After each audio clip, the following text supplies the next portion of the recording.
Bismillahirrahmanirrahim. Assalamualaikum warahmatullahi wabarakatuh. Waalaikumsalam warahmatullahi wabarakatuh. Alhamdulillah wassalatu wassalamu ala Rasulillah wa ala alihi wa sahbihi wa mawala la haula wa la quwwata illa billah. Rabbi shrah li sadri wa yassir li amri wahlul 'uqdatam min lisani yafqahu qawli. Amma ba'du. Teman-teman mahasantri Pondok Pesantren Nurji Ganjur yang saya cintai dan santri online dimanapun Anda berada yang saya muliakan, alhamdulillah malam ini kita kembali mempelajari kitab At-Turaf wa Tajdid karya Profesor Dr. Hasan Hanafi. Di pertemuan ke-59 ini kita membahas halaman 59 tentang pengaruh eksternal al-athar al-khariji. Bismillahirrahmanirrahim. Qala al-mu'allifu rahimahullahu ta'ala wa nafa'ana bihi bi ulumihi bid dharaini amin ya rabbal alamin. La yadullu at-turath wa tajdid. Tradisi dan pembaruan tidak menunjuk ala ayyi atharin kharijiyyin, menunjuk pada pengaruh eksternal min bi'atin taqafiyatin ajnabiyatin, dari lingkungan kebudayaan asing. Wa illa, apabila tidak demikian, waqa'a, maka proyek tradisi dan pembaruan akan berada dimna muhawalatit tajdidil haliyati, di dalam upaya-upaya pembaruan masa kini, al-qaimati alal aqlanati minal khariji, yang dilakukan atau dilaksanakan dengan merasionalisasikan tradisi dari luar. Ini nomor 7 dari hal yang dituduhkan pada Hasan Hanafi, yaitu bahwa proyek tradisi dan pembaruan itu dituduh sebagai sesuatu yang dipengaruhi oleh asing. Asing nih, kalau dia bisa asing sama asing gitu. Ini pikirannya orang luar nih gitu. Hanafi mengatakan tidak. Kenapa? Karena kalau demikian halnya, kami sama dengan upaya pembaruan tradisi yang sebelum ini, yaitu upaya pembaruan tradisi yang berupaya untuk merasionalisasikan tradisi dari luar. Maksudnya begini, ada orang-orang sebelum Hanafi ataupun sezaman dengan Hasan Hanafi yang berusaha untuk memperbarui tradisi tapi dengan mengadopsi pemikiran luar murni. Contohnya misalnya Zaki Najib Mahfud itu salah satu pemikir Arab kontemporer sezaman dengan Hanafi, lebih tua dari Hanafi tadi.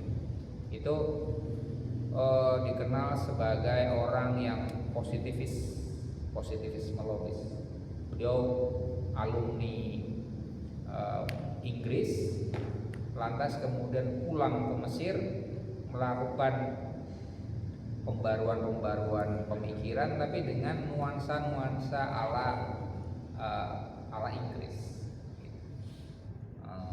Kemudian banyak hal yang ditolak karena positivisme logis itu kan menolak metafisika. Metafisika itu hal-hal yang tidak empiris lah. Nah, itu di Islam kan banyak banget yang metafisik ya, dibuang semua sama dia. Itu sebagai contoh. Hanafi menyatakan saya beda dengan ini.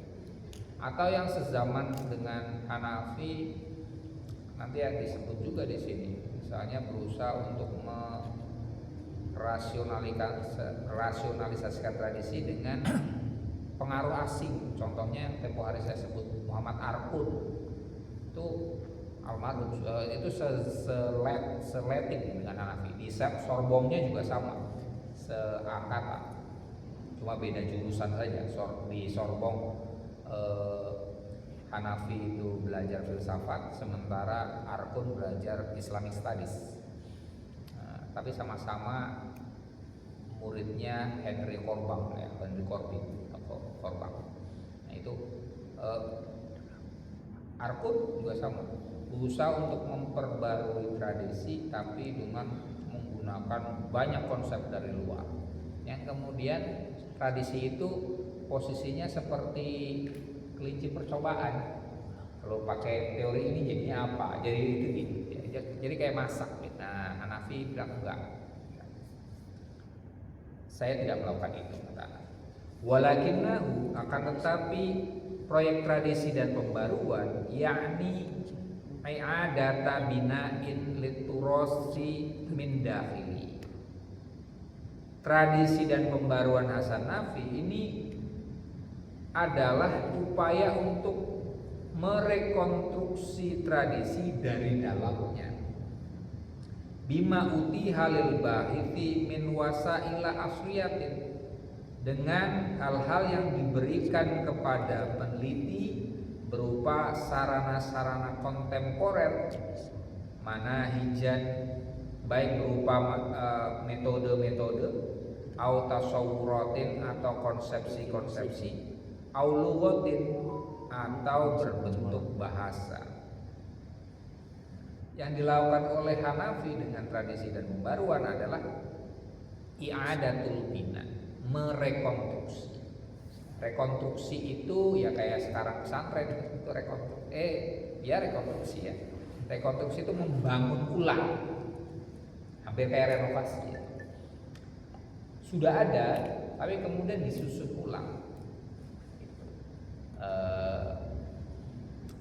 Ya seperti gampangnya kita di perpustakaan ada buku tadinya misalnya klasifikasinya masih kacau, kemudian kita bikinkan rak baru, kemudian disusun secara rapi, dikasih katalog-katalog gitu kan, sehingga lebih mudah bagi kita untuk mencarinya. Nah kurang lebih rekonstruksi itu, dan min dakhili, bukan dari luar tapi dari dalam tradisi itu sendiri. Memperbarui tradisi dari dalam, bukan dari luar. Dilihat langsung dari tradisi itu ada hal apa yang positif di dalamnya, itu apa. Kalau dari luar itu seolah-olah tradisi itu udah mati. Kalau dari dalam kan kita kemudian akan muncul hal-hal yang baru. Contohnya misalnya begini, saya kemarin itu di media sosial itu ketemu satu channel, tidak usah kita sebut mereknya ya, di Jogja intinya, yang membuat ini mas, perhiasan untuk pernikahan, lamaran, pernikahan saja itu. Tapi kemudian dengan corak-corak batik Nusantara, menarik sekali. Tapi harganya mahal, paling murah 7 juta. Tapi ya sekarang ya karena emas mahal ya itu termasuknya biasa standar. Tapi menariknya di situ kemudian dijelaskan tentang makna batik-batik gitu. Misalnya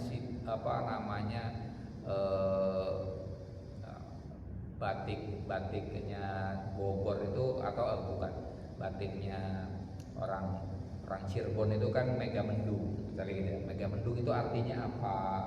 Nanti kemudian parang itu apa dan seterusnya. Itu contoh menghidupkan tradisi tapi dalamnya kan. Saya emas, ya kan? Kemudian kita punya batik. Ini batik tidak hanya di pakaian, tapi kemudian dihadirkan di cincin, dan itu pasti laku keras ya. Orang luar pun suka itu semacam itu. Bahkan kemudian ini batiknya tidak hanya batik di Jawa ya, tidak hanya di Pekalongan daerah saya atau Solo atau tadi yang saya sebut Cirebon, juga batik-batik ala namanya juga Nusantara. Ada yang khas Riau, ada yang khas Minangkabau gitu. Keren sekali menurut saya, keren. Nah, itu sebagai contoh bagaimana kita menghidupkan, merekonstruksi tradisi dari dalamnya. Jadi kita bangga dengan bentuk yang baru kan, jadi orang menyenangkan kan ya. Gitu. Dan kita tahu nih pakai motif X ini sebenarnya maknanya apa? Nah, itu kan selama ini biasanya kita orang Indonesia sendiri itu juga tidak begitu ngeh ya tentang makna-makna batik kan ya. Nah itu sebagai contoh. Jadi sekarang mulai tergerak. Oke ya tadi dari dalam. Nah tapi kemudian tidak semata-mata dari dalam saja, tetap siap untuk mengambil kebaikan dalam hal ini metode-metode atau konsepsi dari luar. Ini sama dengan sebenarnya Hanafi itu sama dengan di NU al-muhafadzah ala qawaidis shalah wal ahdu bil jadidil afslah. Menjaga yang lama yang masih baik, tradisi yang lama yang baik dijaga. Tapi kemudian wal ahdu bil jadidil afslah, merengkuh pemikiran, gagasan, apapun yang baik, bahkan lebih baik dari luar. Misalnya ada metode baru dan ini cocok, why not? Jadi tidak semata-mata dari dalam, tapi juga dari luar. Tadi kalau yang dikritik oleh Hanafi itu yang hanya menghadirkan gagasan dari luar untuk membaca tradisi. Nah itu tidak pas. Jadi Hanafi melihat tradisi dari dalamnya, tapi juga dia siap menggunakan teropong tambahan dari luar sehingga lebih komprehensif dalam melihatnya. Ini wahia musa'atun indal mutaqaffil adi la tantasibu ila bihatin taqaffiyatin min ghairiha. Itu adalah afiliasi bagi budayawan yang biasa yang tidak bernisbat pada lingkungan kebudayaan tertentu. Yang ingin dikatakan Nafi di kalimat ini adalah bahwa tindakan proyek tradisi dan pembaruan itu adalah bukan hal yang baru, melainkan sesuatu yang biasa dalam dunia akademis. Tadi al-muhafadzah ala qawaidis shalah wal ahdu bil jadidil afslah itu juga pendekatan ilmiah itu ya. Jadi yang lama jangan dibuang semua. Kita harus ada filter. Kita kalau bisa menghidupkan tradisi dari dalam tradisi itu sendiri. Gitu. Tapi kemudian tidak dengan demikian kita antipati pada hal yang luar. Kalau ada hal yang luar yang bagus, kenapa tidak? Ya, gitu. Artinya ada otokritik, ada upaya untuk penyempurnaan diri dan seterusnya semacam ini. Walaupun kutuhima falasifatul muslimin min qablu, para filsuf muslim yang lama kutuhima telah ditubuh fi kulli muhawalatihim litajdidil fikri ad-dini, di semua upaya mereka untuk memperbarui pemikiran agama bil atharil khariji, dengan pengaruh luar, tahta khud'atil alfadil mustamalati, di bawah trik penggunaan kata-kata yang didayagunakan, watasyabuhiha watasyabuhima ma'a alfadil taqafatil asliyati, dan kemiripannya dengan kata-kata yang terdapat di kebudayaan kontemporer. Ini Hanafi bilang gini, kalau saya dituduh sebagai pemikir yang terpengaruh oleh asing, ini tuduhan kayak gitu itu memang sering dialamatkan ke filsuf-filsuf Islam. Contohnya misalnya Al-Farabi yang sudah kita pelajari ya, itu kan dituduh sebagai filsuf neoplatonis. Begitu juga Ibnu Sina, itu dianggapnya ini orang yang platonis saja. Nanti Ibnu Rushd dianggap ini Aristotelian. Seolah-olah beliau itu tidak punya pikiran sendiri. Ini kan kalau misalnya punya pendapat tertentu, ini pendapat asing yang masukkan ke Islam. Jadi dapat serangan dari dalam Islam sendiri atau dapat cemooh dari orang luar. Kalau dari dalam umat Islam sendiri diserangnya dengan pernyataan itu, mas ini gagasannya ini dari luar. Jadi ini bukan Islam, bid'ah namanya gitu ya. Nah, tapi kemudian orang luar juga kerap menyerang beliau-beliau. Diatakan, nah ini nggak ada originalitasnya. Apa kontribusinya Ibnu Sina? Apa kontribusinya Ibnu Rus bagi orang-orang Barat yang melihatnya hanya sebagai orang yang terpengaruh oleh asing ya? Ini hanya jadi jembatan aja, mengarabkan filsafat Yunani. Anggapnya kayak gitu. Itu kan jahat sebenarnya. Kata-kata itu jahat. Di dunia filsafat itu kata-kata itu jahat.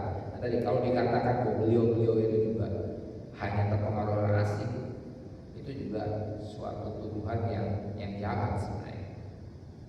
Padahal yang dilakukan ada nakal minan nakal ila ibda. Itu ada Hanafi menulis satu karya 9 jilid ya, tentang filsafat Islam, judulnya minan nakal ila ibda, dari transferensi, dari penukilan ilal ibda, menuju kreasi. Dan itu yang dilakukan oleh filsuf-filsuf Islam. Awalnya memang menukil gagasan yang sudah ada, tapi kemudian apa? Melakukan kreasi. Contohnya apa? Dalam hal ilmu pengetahuan alam lah ya, atau tentang ilmu biologi contohnya. Ibnu Sina itu melampaui Galen. Kan kalau nonton film The Physician itu ketahuan sekali bahwa Galen itu Galens ya, itu dokter di era Romawi lah ya, Yunani Romawi itu mencatat anatomi tubuh. Oke, para dokter, para filsuf Arab Islam tadinya ya mengikuti apa yang dikatakan oleh Galen itu. Tapi kemudian Ibnu Sina melakukan penelitian empiris. Ada orang Majusi meninggal, kemudian dia sebelum meninggal dikasih tahu, saya ini orang Majusi. Orang Majusi itu tidak dikubur, juga tidak dibakar kalau udah mati. Biarkan saya di atas sotoh di atap rumah di sana setelah mati, supaya dimakan oleh burung pemakan bangkai. Nah, oleh Ibnu Sina dan muridnya Mubazir. Beliau bukan kemudian jadi orang kanibal ya. Kalau Mubazir siapa Sumanto kan jadi kanibal, yang ini enggak. Mubazir adalah ini ada organ tubuh yang kemudian kalau dibiarkan gitu, saya kan sayang. Kalau udah dikubur kan nggak mungkin kita gali, jahat kan, ini dibiarkan. Nah, akhirnya kemudian paling tidak izin pasti. Mohon ini nanti daripada sekedar dimakan oleh burung, bagaimana kalau dilakukan penelitian? Oke, akhirnya dibelah. Akhirnya ketahuan, oh jantung itu di sini, paru-paru di situ, usus 12 jari di sini, dan seterusnya ditulis ulang. Dan itu kemudian bagaimana cara menyembuhkan dan seterusnya, itu banyak temuan-temuan baru yang dilakukan oleh Ibnu Sina, Al-Biruni, Al-Khwarizmi dan seterusnya. Al-Khwarizmi juga misalnya kita semua ngomong algoritma, ya kan? Al-Khwarizmi itu kan kaitannya dengan Al-Khwarizmi, ya. Aljabar.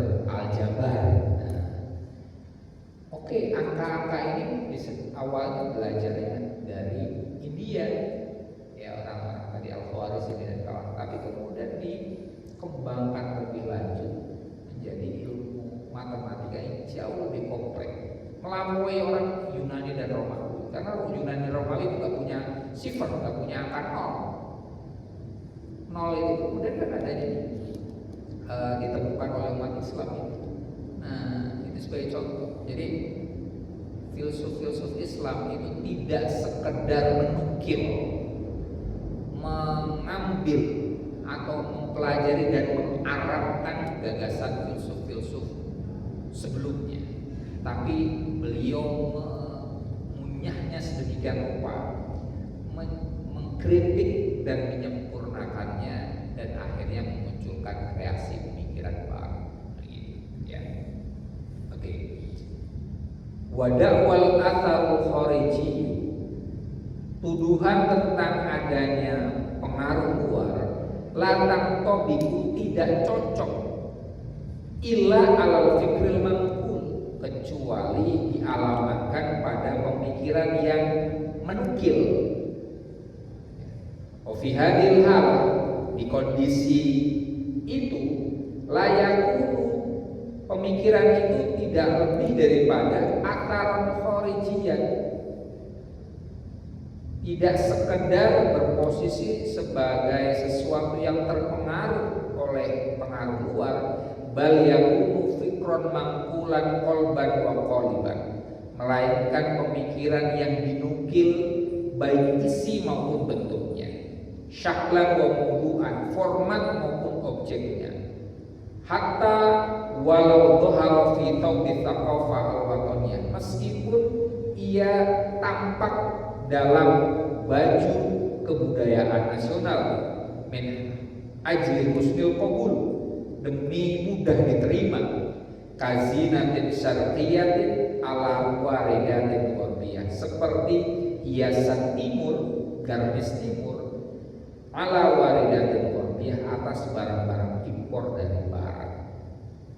Ini Nabi bilang begini, tuduhan bahwa suatu pemikiran itu terpengaruh oleh asing itu tidak cocok bagi saya, bagi pemikiran. Yang cocok bagi pemikiran yang murni nukil, yaitu apa?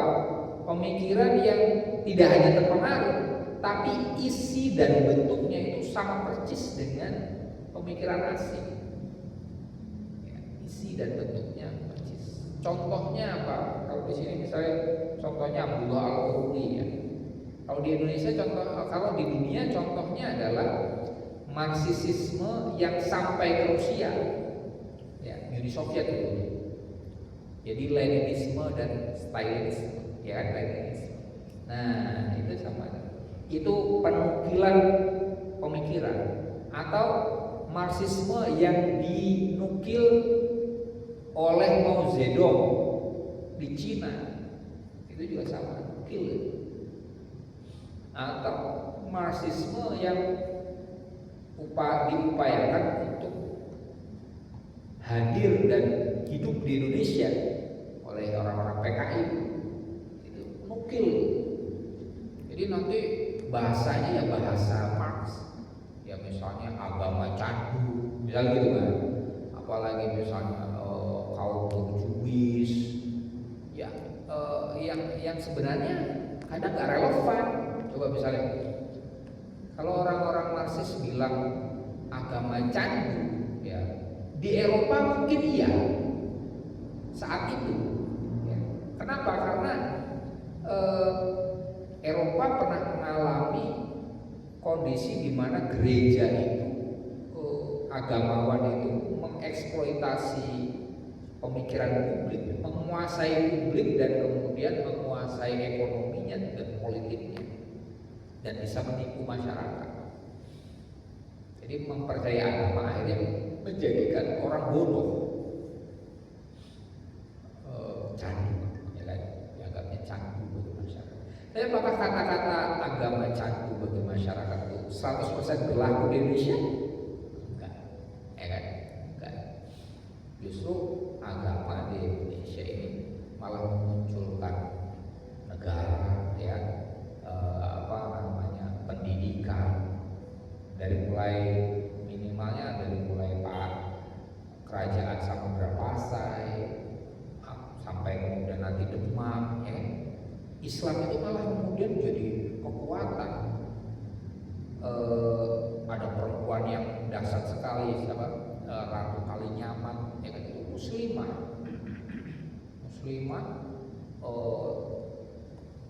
putrinya Trenggono ya, putrinya Sultan Trenggono ya, kemudian bikin kapal melawan Portugis.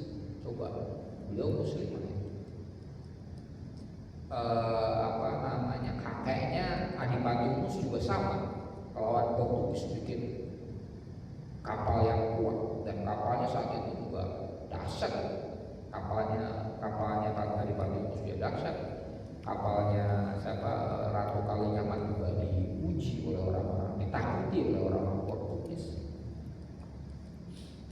Drivernya salah satunya agama. Dengan contoh-contoh itu, apakah patut kita katakan bahwa agama candu di Indonesia? Enggak. Nah, ya kan?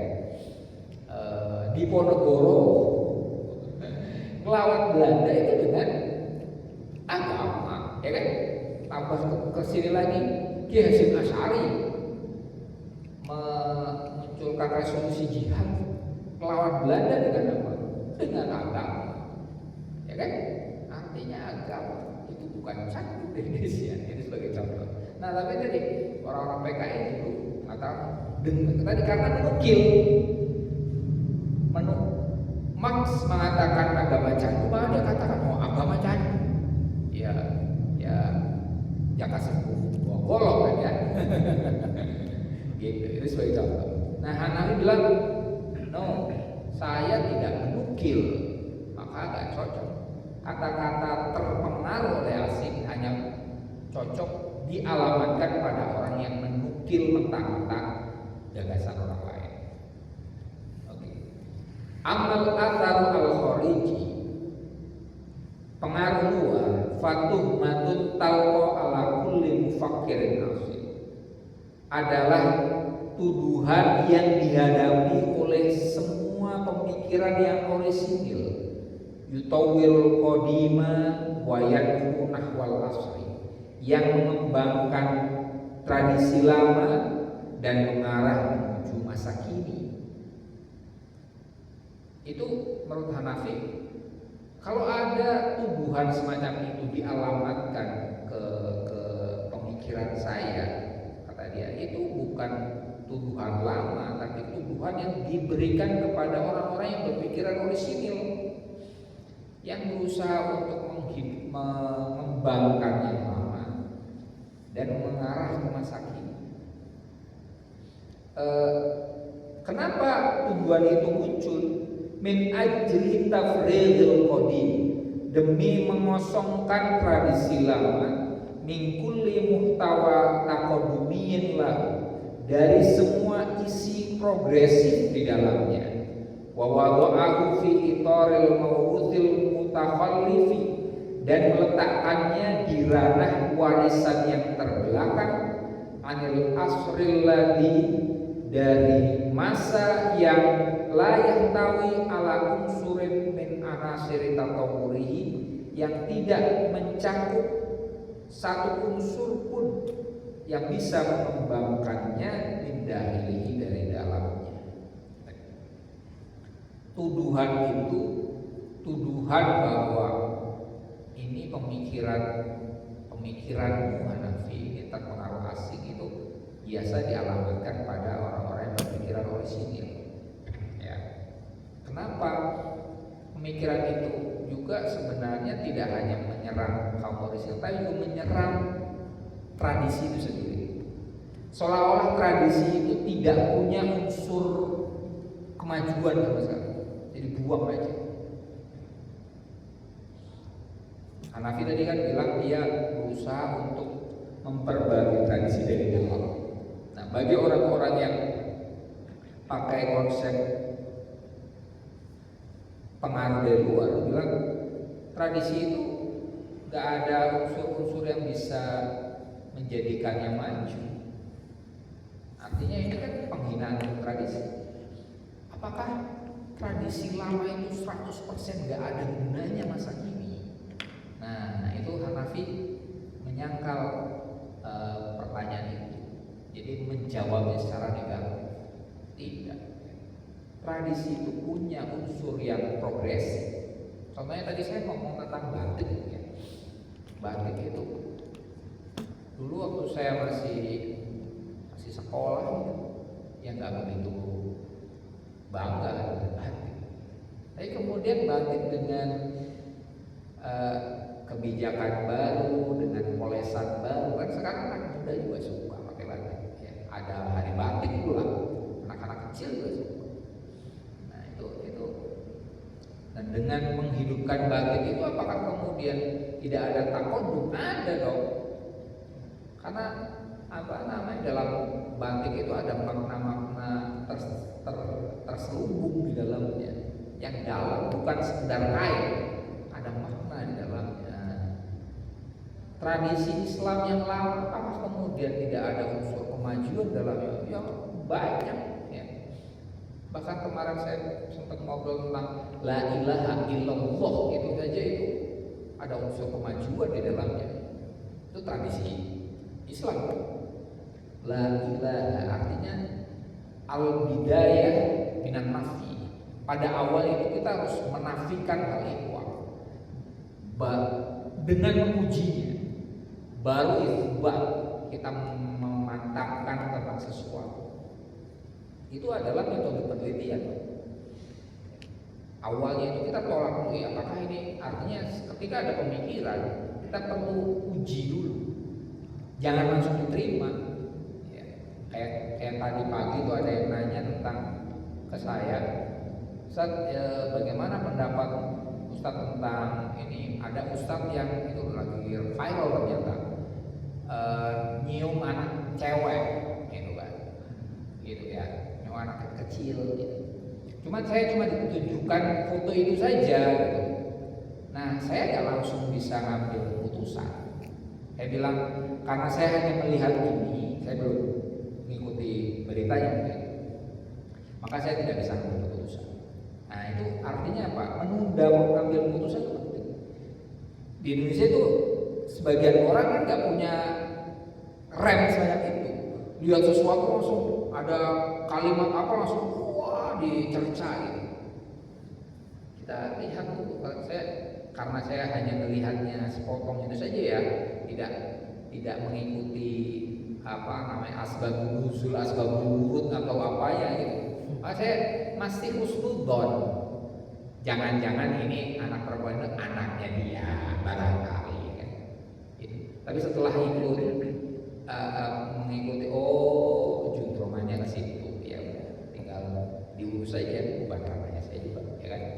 Tapi itu sebagai contoh bahwa la ilaha illallah itu bukan sekedar wiridan. La ilaha illallah itu adalah metode berpikir. An-nafyu kemudian itsbaq. Menegasi, menolak baru menerima. Yang diterima itu adalah yang kuat. Yang teruji semacam ini. Banyak pikiran, banyak kebudayaan, kita jangan langsung ngikut. Kalau ngikut itu tidak la ilaha illallah. Jadi kita uji, tahu, nah kita kemudian pilih sesuatu yang paling kuat. Anda nanti ada yang tesis, ada yang skripsi, itu kan juga kayak gitu. Kemarin Mas apa Mas? Bukan Mas Saifi, Mas apa? Mas Diki ya. Ya kan sedang menulis kan, dia bilang perlu teori nih Pak, teorinya banyak. Nah itu juga sama. Jadi an-nafyu lalu itsbaq, ya kan? Tolak dulu nih, mana cari teori yang paling kuat, yang paling cocok. Nah ini makanya itu sama. Itu contoh bahwa tradisi itu jangan ditafrik bin ayyi muhtawa, jangan dikosongkan dari nilai. Kalau dikosongkan dari nilai, yaitu kita membuang sesuatu yang berharga. Yang perlu dilakukan apa? Ya kita ngulik ini apa di dalamnya. Kayak misalnya kemarin lah kita ngomongin pesantren, ya. Pesantren ketika ada beberapa kasus kemarin itu kan ada orang bubarkan saja, ya. Ada kata-kata itu kan, pesantren bubarkan saja itu kan, itu tidak bijaksana kata-kata itu. Ya kita harus lihat oh ya memang tidak sempurna pesantren, tapi kemudian kan ada hal-hal yang positif di dalam pesantren. Nah, lagi-lagi dengan kata-kata yang tadi, al-muhafadhu ala qawli sholih wal ahdu bil jadil asl. Yang baik di pesantren yang harus dipertahankan, ya. Yang buruk tentu saja harus ditinggal. Tapi kemudian harus ahdu bil jadil asl. Perbaikan pesantren ya wajib juga. Jangan lagi pakai istilah lama. Kalau belum budikan, belum disebut santri. Nah itu tuh apa? Itu perlu dimuhafadzah enggak itu? Itu harus dibuang, ya kan? Itu karena jorok aja. Ya. Ahdunya apa ya? Kesehatan itu, menjaga kesehatan. Ya, oke.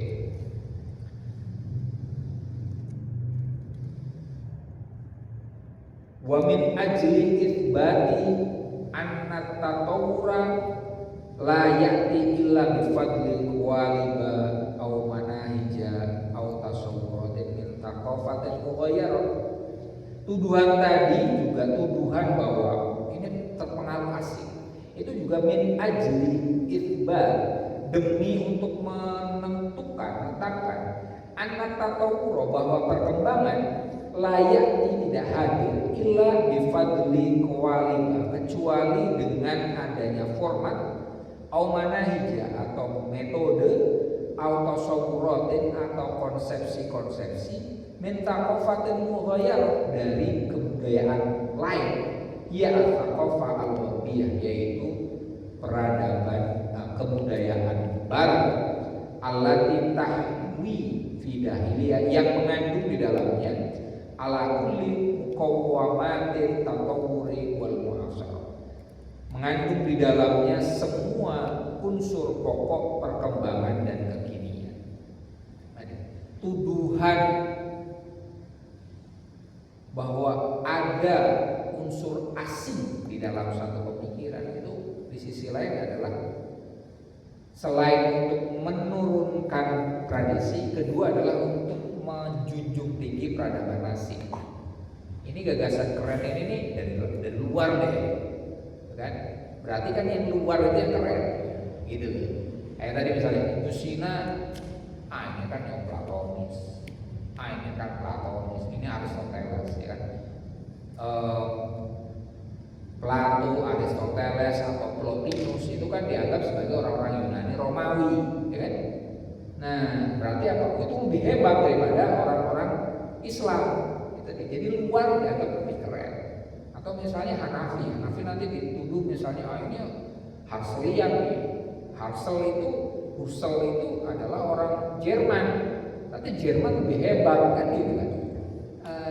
Jadi menyatakan bahwa seseorang terpengaruh oleh asing, efeknya ada dua. Satu, merendahkan tradisi, yang mana tradisi itu yang didalami oleh Hanafi, atau mengagungkan asing yang kemudian mempengaruhi. Nah itu dua-duanya ditolak. Fal atharul kharijiyyu katuhmatin, pengaruh luar sebagai suatu tuduhan, tusiru ila aqliyatin ghorbiyatin, menunjuk pada nalar barat, mumarkazatin al-dzat, yang memusat pada diri. Itu ketika kita menuduh bahwa seseorang terpengaruh asing, itu sebenarnya yang menuduh itu justru terpengaruh nalar barat yang meresap pada dirinya. Maksudnya begini, taj'alu nafsaha al-asl, yang mana nalar barat itu menjadikan dirinya sebagai pokok, wa ghairuha al-fard, dan yang lainnya sebagai cabang. Tangduru ila dzatiha, ia melihat pada dirinya bi'tibariha aqilatan taqaddum, sebagai pembawa kemajuan li ghairiha, bagi yang lainnya al-mutakhallifi, yang terbelakang. Serangan atau tuduhan bahwa satu pemikiran dipengaruhi pemikiran yang lain, itu sebenarnya tuduhan itu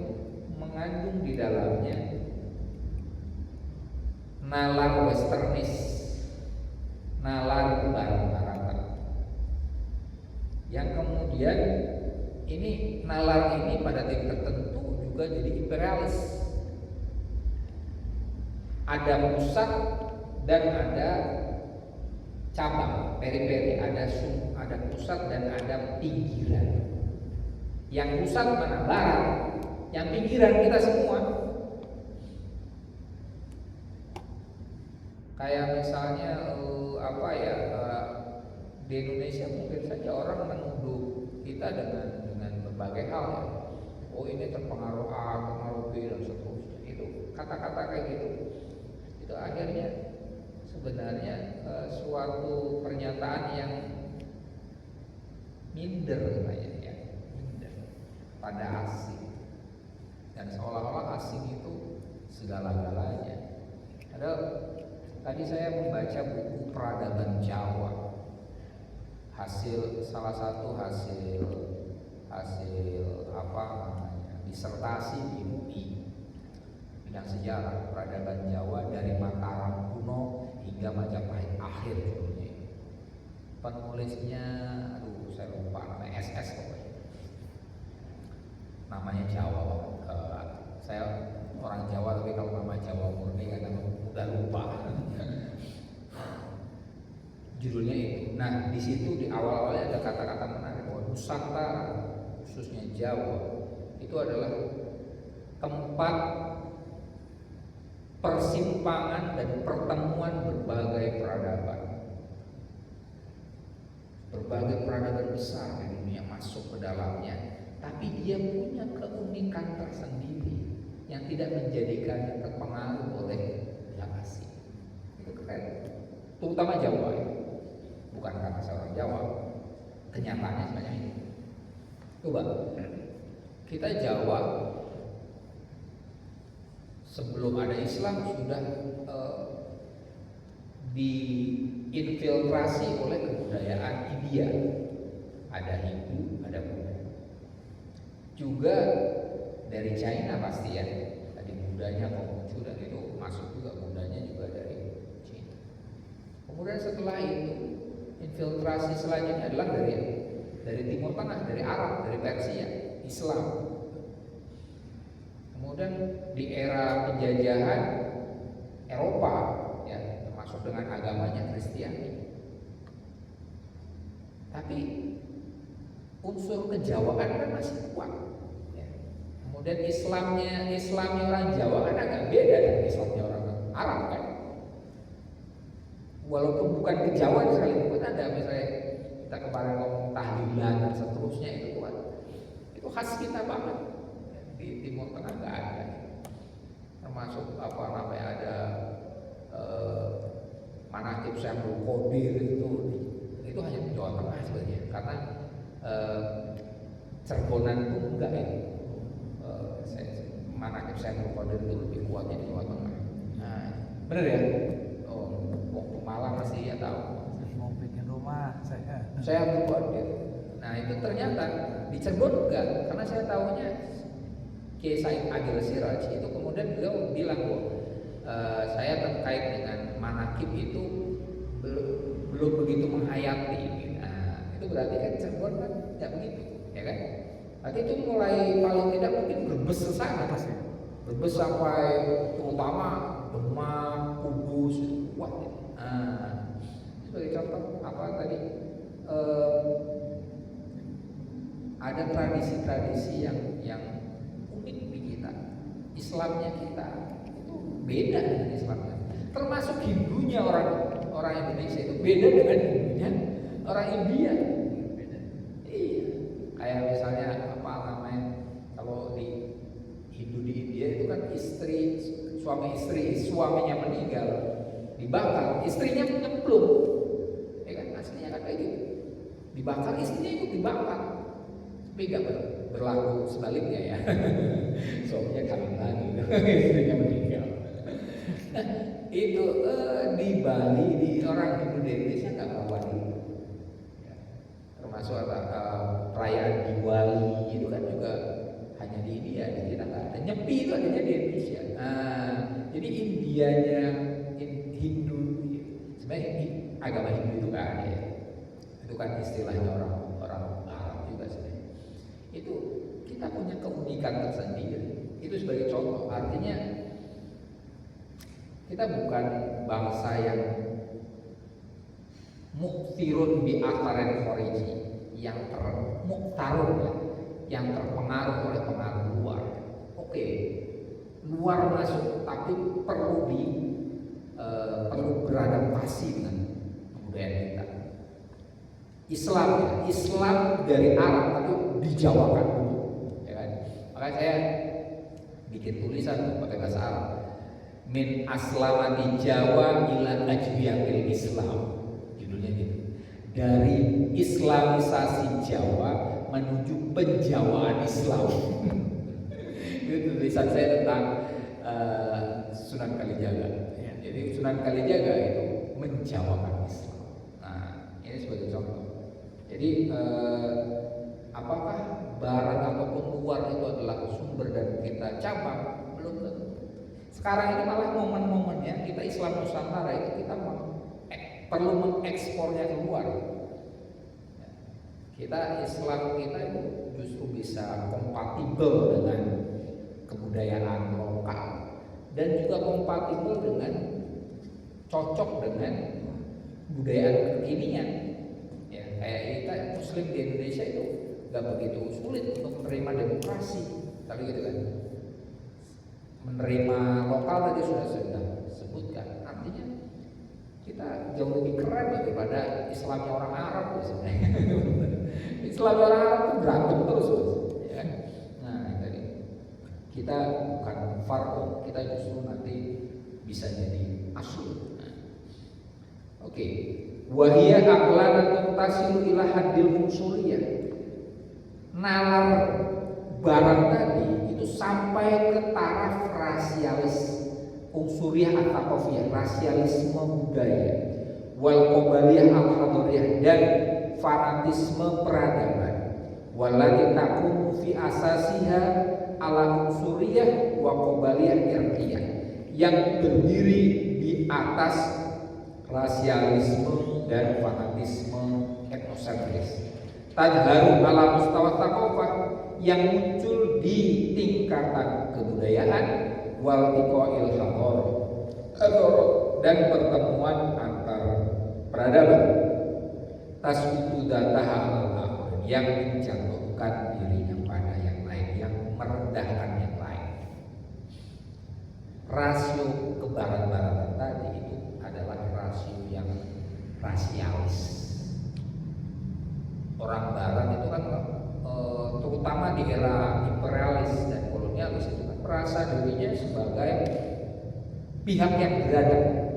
Jadi orang Eropa ketika menjajah Asia dan Afrika itu tidak merasa menjajah. Mereka merasanya apa? Merasanya sebagai bangsa yang unggul, yang beradab, lantas memberadabkan yang lain. Nah, ini karena rasialis. Nah, Hanafi tentu saya tidak sepakat dengan itu. Jadi rasialisme itu ya memang sebenarnya berpindah-pindah ya, dan itu adalah suatu pandangan yang tidak sehat.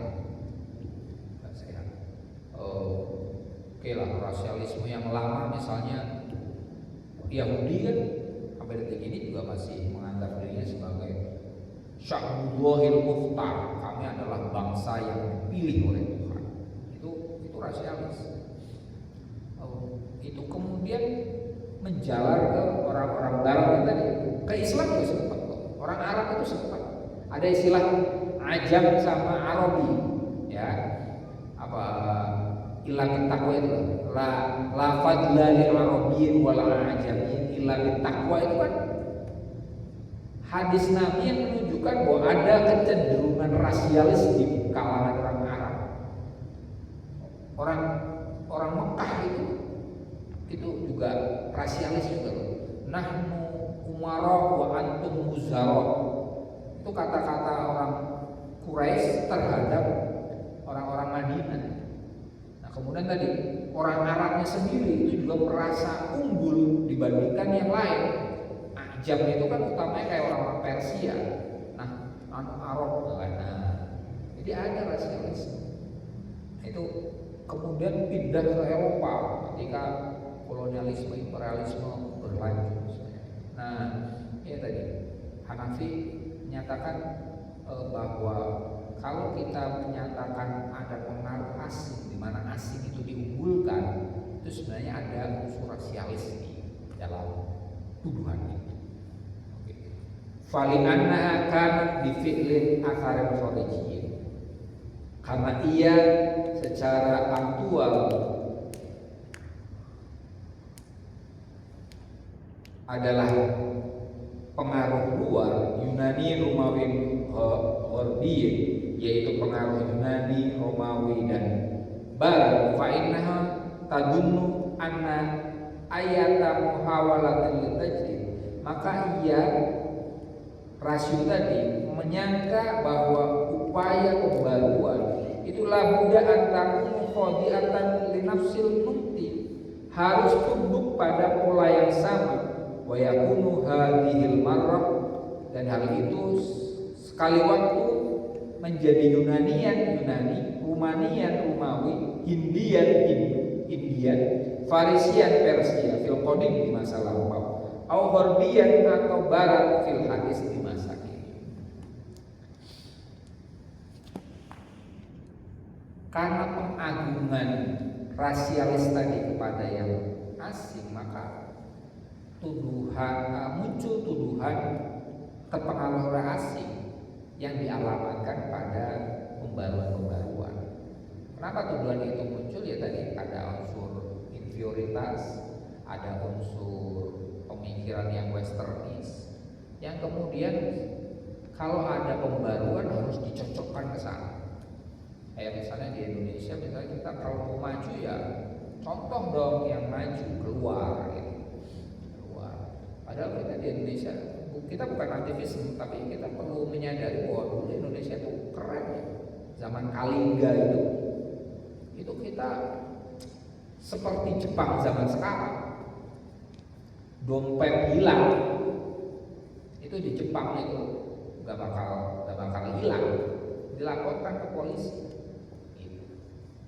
Sangat jujur aja. Nah, kita bangsa kita zaman Kalingga, zamannya Ratu Sima, ya, itu kayak gitu.